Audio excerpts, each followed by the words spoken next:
ससुराल का आधा बंटवारा। निम्मे निम्मे बहू, अरे बेटा दोपहर के 2 बज रहे हैं, अभी तक तूने खाना नहीं लगाया।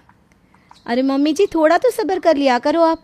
अगर आवाज़ लगाने से मैं जवाब नहीं दे रही हूँ इसका मतलब अपने कमरे में आराम कर रही होंगी ना।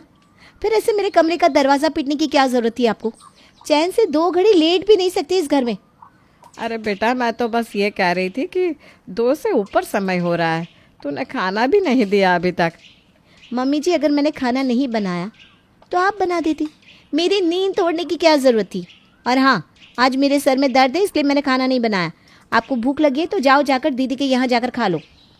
अरे बेटा अगर खाना नहीं बनाना था तो कम से कम मुझे समय से बता तो देती। अब पता नहीं बड़ी बहू के पास खाना बचा भी होगा या नहीं।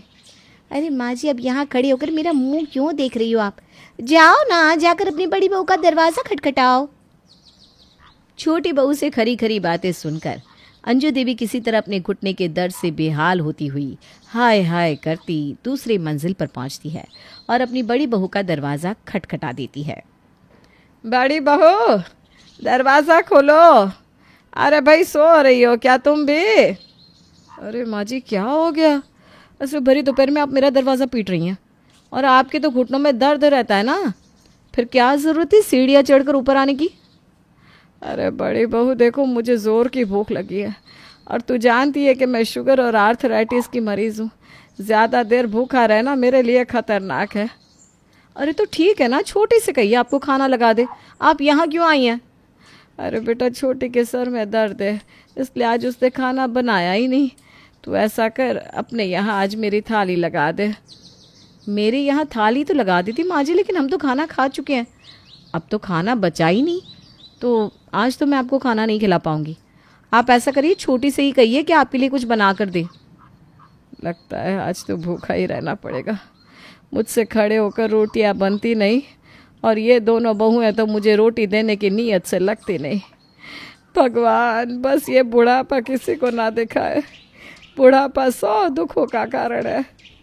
दोनों बहुएं अपनी बूढ़ी सास के साथ ऐसा व्यवहार कोई आज पहली बार नहीं कर रही थी, बल्कि जिस दिन से ये दोनों ब्याह करके इस घर में आई थी अंजू का ये धैर्य निवास कुश्ती का अड्डा दिखाई देने लगा था 6 महीने पहले। देखो जी बहुत निभा लिया मैंने सांझा चूल्हा, अब मुझे अपनी अलग रसोई चाहिए। अरे भाई इंसान की अपनी पसंद नापसंद इच्छा जैसी भी तो कोई चीज़ हो सकती है या नहीं? बस सुबह से लेकर रात तक माँ जी की उंगलियों पर नाचते रहो। और अब तो तुम्हारे छोटे भाई की दुल्हन आ गई है ना, ठीक है वो रहे माँ जी के साथ और बटोरे आशीर्वाद। मेरा तो अब मन भर गया है भाई। मुझे समझ में नहीं आता तुम्हारी समस्या क्या है। अरे मेरी मम्मी तो कभी कुछ बोलती भी नहीं है, बेचारी जो जैसा दे वही खाकर चुप रह जाती है। मैंने तो उन्हें तुम्हें परेशान करते कभी नहीं देखा। अरे तो क्या गले में लाउड स्पीकर लगा कर सुनाऊंगी तुम्हें? जो साथ में रहता है झेलना तो उसे पड़ता है, तुम क्या जानो? तुम क्यों बातों का बतंगड़ बना रही हो? अरे थक गया हूँ तुम्हारी रोज़ रोज़ की चिक चिक से और झगड़ों से। हाँ तो मैं भी ना इस चिक चिक को ख़त्म करने के लिए ही कह रही हूँ। ना हम साथ रहेंगे ना रोज़ लड़ाई झगड़ा होगा। मुझे अब इस कलेश से छुटकारा दिलवाओ। अरे बेटा क्यों शोर मचा रखा है बहू ने? कितनी देर हो गई मुझे सुनते हुए, इतनी तेज़ आवाज़ में झगड़ रहे हो तुम लोग, बाहर गेट तक आवाज़ सुनाई दे रही है। जो भी बात है आपस में बैठकर सुलझा लो ना, इस तरह से पड़ोसियों को सुनाना कोई अच्छी बात नहीं है बेटा। अरे माँ क्या बताऊँ मैं आपको, आपकी बहू कह रही है कि इसे अब सांझे में नहीं रहना, अपना अलग चूल्हा चाहिए। अरे बेटा लेकिन ऐसी क्या बात हो गई जो बहू ऐसा कह रही है? वही तो मुझे समझ में नहीं आ रहा माँ कि अच्छे खासे हंसते खेलते परिवार के टुकड़े करने पर क्यों तुली है ये। भोले बनने का नाटक मत करिए माँ जी मेरे सामने। मैं क्या समझती नहीं हूँ, जब से आपकी छोटी बहू आई है ना आप तो हर छोटी बड़ी बात में सिर्फ उसी का ही फेवर करती हैं। अरे मैं नज़र कहाँ आती हूँ आपको? अब सारे नियम कानून सिर्फ मेरे लिए ही थे ना। जब से वो छोटी शादी करके आई है उसे उसके पसंद के कपड़े पहनने की छूट है, बाहर घूमने फिरने की छूट है। जब हर समय छोटी छोटी ही करते रहना है तो छोटी के साथ ही क्यों नहीं रह लेती आप? आंखों से देखकर ये मक्खी अब मुझसे ज़्यादा दिन निगली नहीं जाएगी। हाँ दीदी गलत इल्ज़ाम मत लगाइए।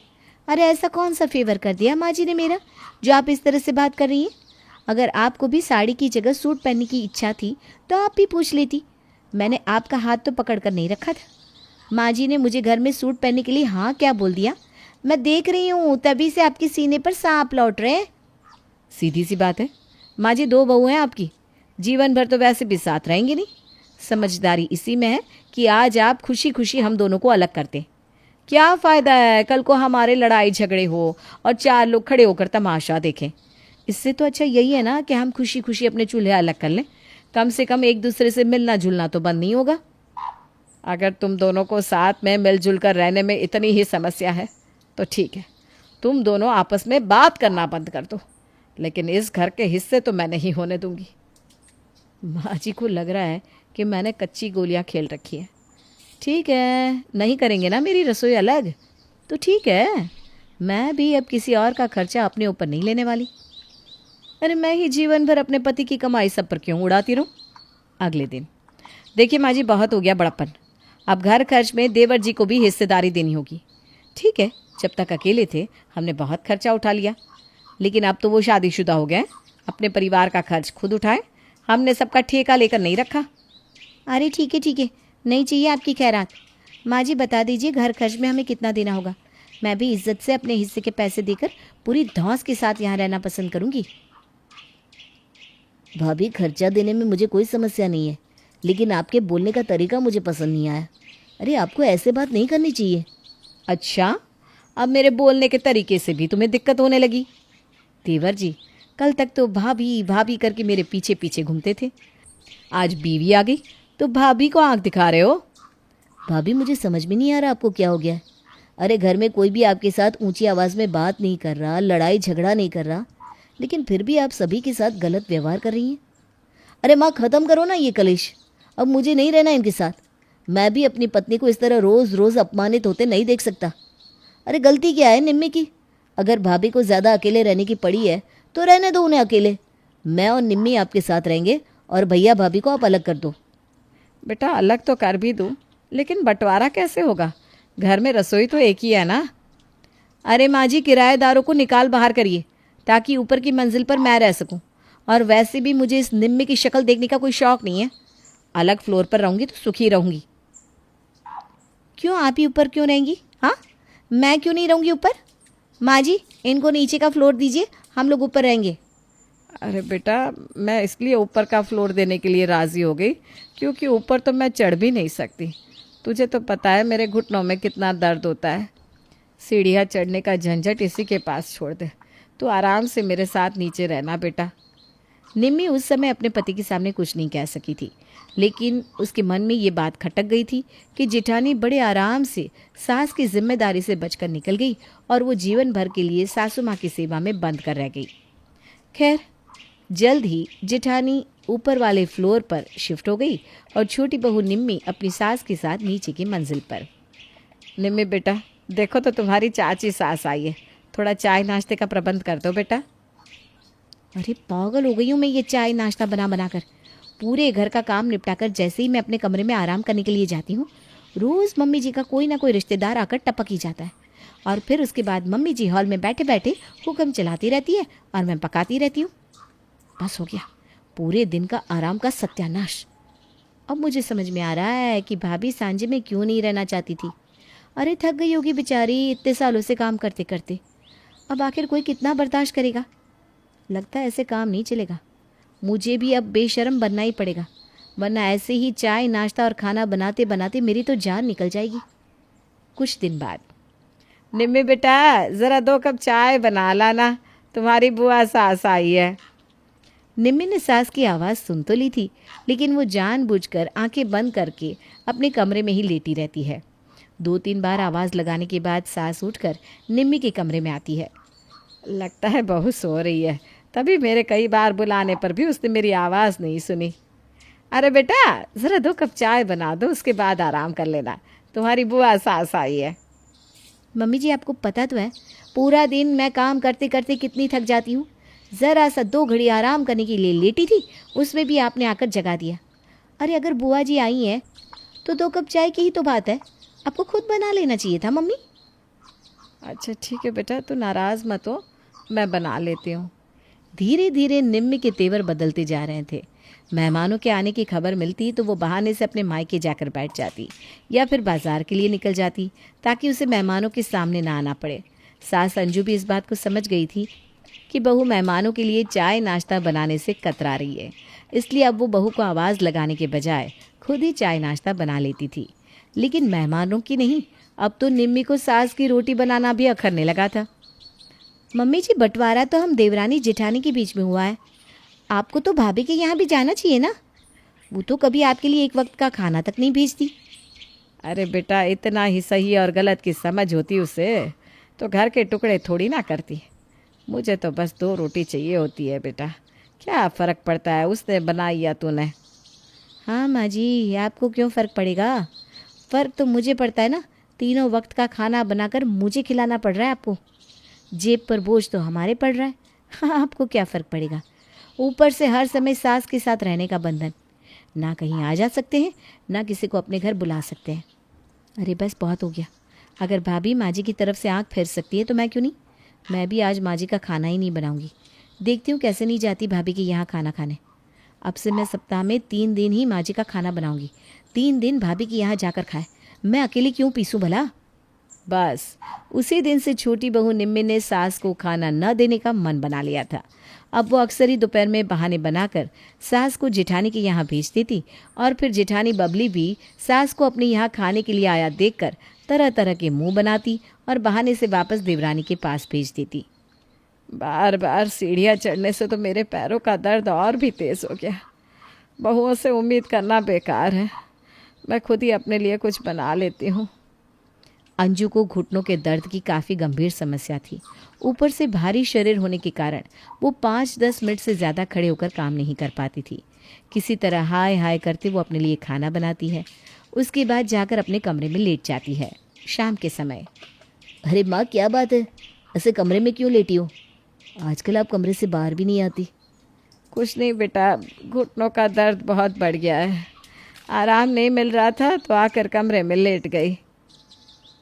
माँ, क्या बात है, आजकल अक्सर ही आपके घुटनों में दर्द बढ़ जाता है।